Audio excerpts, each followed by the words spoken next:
Team, Monday afternoon. We finished our treadmill. This is what we take off. This is the circuit board from the console. This tape wire will go in our junk wire trash can. This is the elevation motor. This is the style this one had. This oil filter thing is the motor. We'll separate it from the gear housing part.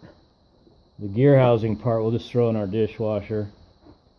This is where we toss all the little bitty stuff that will sift through my trailer, or you're going to spend all day sweeping off the back of the trailer when you're done.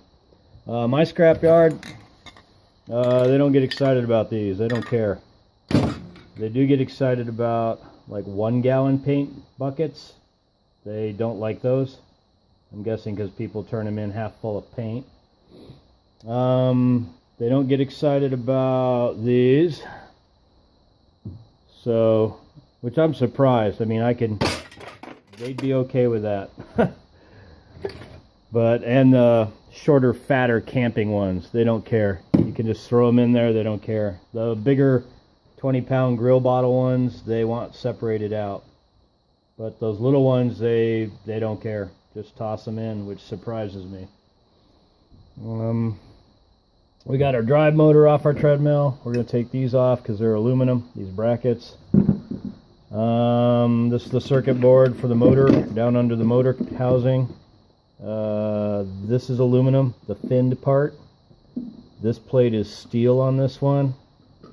So we'll separate all that. Obviously I'll clip off all my wire and toss it in this bucket. And this is that cover, aluminum, cast aluminum for the gear housing. It went on top of this white part. So that's pretty much it. I mean, I take these off. I throw these in with my controls, like the dryer controls. They give me copper bearing motor for that stuff, and these, which I don't know if everybody's yard does that, but my yard does that. They give me copper bearing motor for the ends here. You clip off these ends. So you throw the black wire in the bucket, and then you clip off these two connector ends, which are probably brass, and you throw them in with your controls and your switches, and they give me copper bearing motor for all that.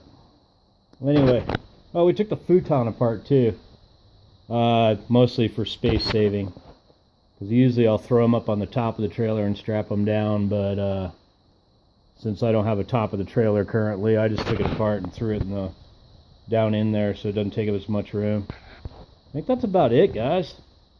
Okay, team, Wednesday afternoon.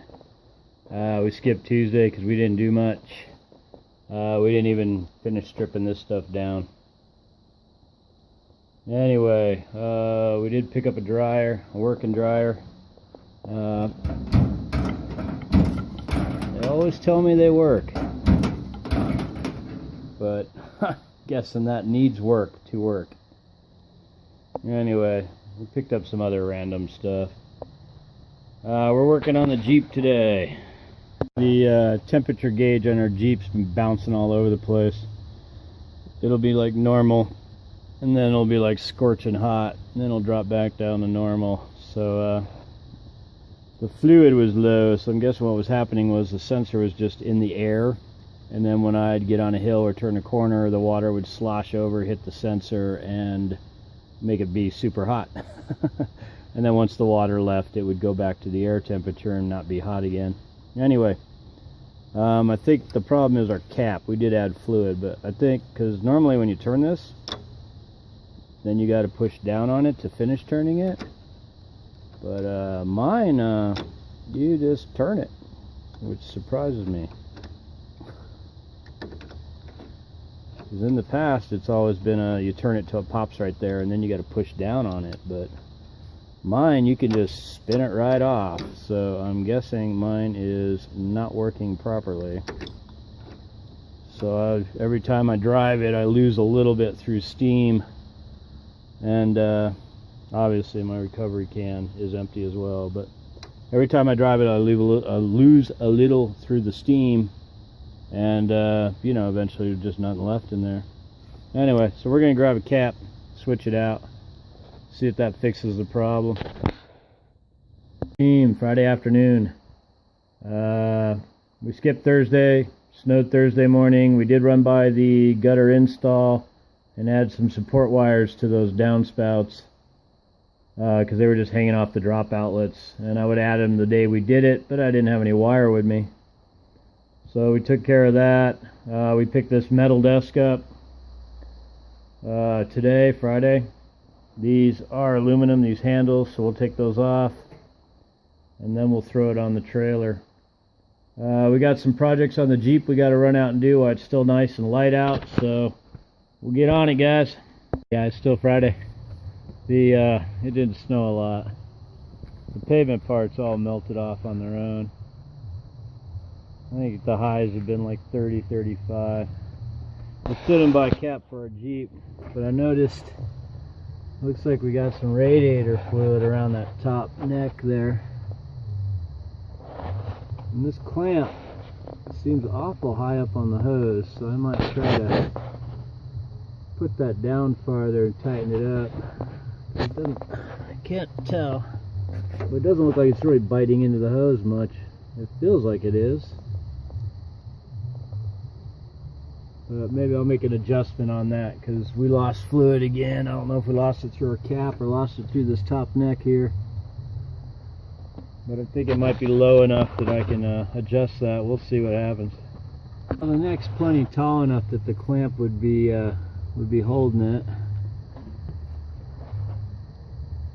So, but the clamp wasn't very tight, so I think I'll put this back on and retighten the clamp. And obviously our radiator's low enough that there's no water there.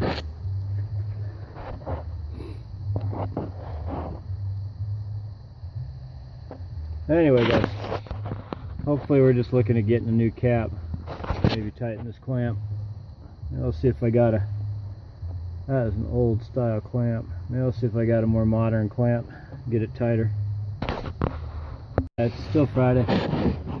We put a new clamp on there. I tried to tighten up the old one. I don't know if this will focus, but it's actually bent and distorted. Anyway, I tried to tighten it up and it just stripped basically. So I don't know if it was like that before we started, because I never tried to tighten it before we started. I just loosened it and pulled the hose off. But that one, this one seems to be biting into the hose a little more. And when I got to that point, it just was too hard to turn. It was tight, so hopefully that'll help out there. We still need to get a cap.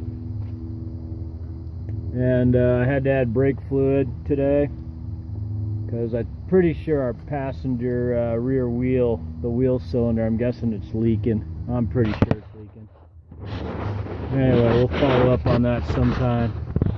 Got our wiper tried to come off the arm today. I think I just need to snap that back on. That's the second or third time I've had that happen. Maybe I'll have to get a new blade. Hopefully not a new arm. Anyway, I'll snap it back on, see what happens.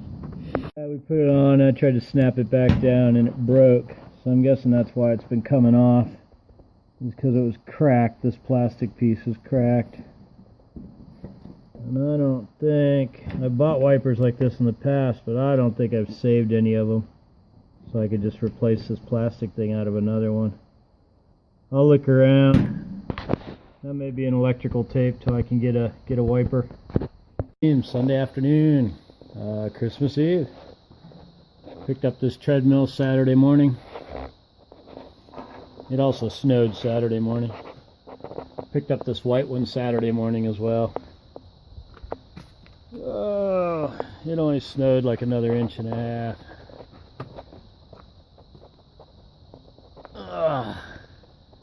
Didn't melt off this time. It was a little colder, stayed colder. Anyway, it will be, we're not gonna do anything exciting. We got our Jeep radiator cap, we put it on, we filled it up, we drove it, but we haven't filled it up since we drove it. I think that's it, guys. We're gonna end the video. Thanks for watching.